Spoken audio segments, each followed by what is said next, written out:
Good evening. My name is Mike Echols. I'm CEO of Envision Development Group, and we're a international development group until now focused on theme park design, resorts from China to Dubai. And recently we got tired of traveling, so we decided to just come back to LA and figure how can we have some impact here.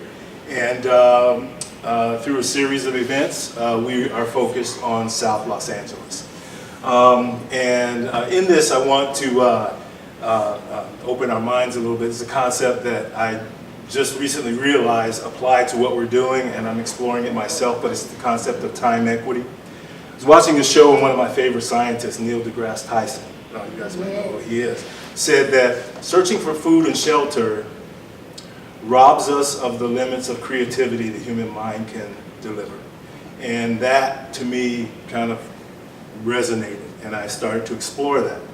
And in doing that, I found out that time equity, when you define it, it's the balance of the time remaining after all of our survival needs are met.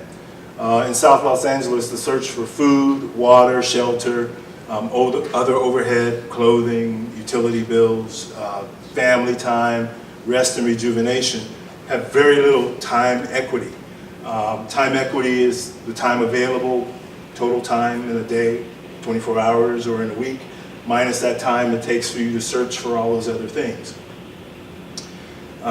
If we look at what are the benefits of time equity, if we can increase that, entrepreneurship. Those are some of the things that I'm sure there are entrepreneurs here in the group. I profess to be one myself. And that takes time. Without time equity, that goes away. Investment, that comes from the entrepreneurship. You have expendable income, disposable income. You can invest in your community and in others. Volunteerism, it takes time to volunteer. That time equity we can use to put back into cleaning the beaches, cleaning our neighborhoods, working in urban gardens and things of that nature. And creative pursuits, which then lead back into the entrepreneur. So it becomes sort of this vicious cycle of what do we do with all of our time equity now. But we first have to figure out how to create that in our communities. So essentially, time equity makes it possible to pursue all of those other creative endeavors. Increasing potential time equity through real estate development, and that's how all this ties in. Plan, design, and develop communities with the intent to increase individual and collective ability to thrive. And how do we do that? And we've decided that it takes a collection of efforts. First, through strategic joint ventures with community-serving and socioeconomic nonprofits.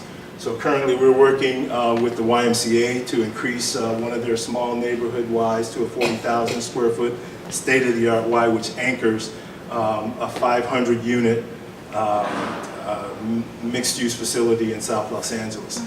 That same facility has about 60,000 square feet of rooftop urban farming built into it, designed to create about 300 tons of produce annually. Include revenue-generating assets. I have my slides right here so I can continue to go.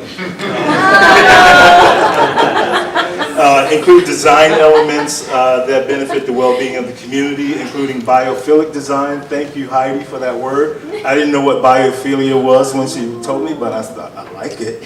So biophilic design, which is just the attraction to systems of nature. And so we build green into our environments where people can interact and thrive. And lastly, include revenue-generating and other capital assets that require human resources to operate or otherwise exist, which are the rooftop urban farms. I think we have 3 developments now, and collectively they'll produce about 700 tons of produce annually. So this is about creating jobs and increasing time equity, which can have a synergistic effect on equity, economy, and environment. So thank you very much.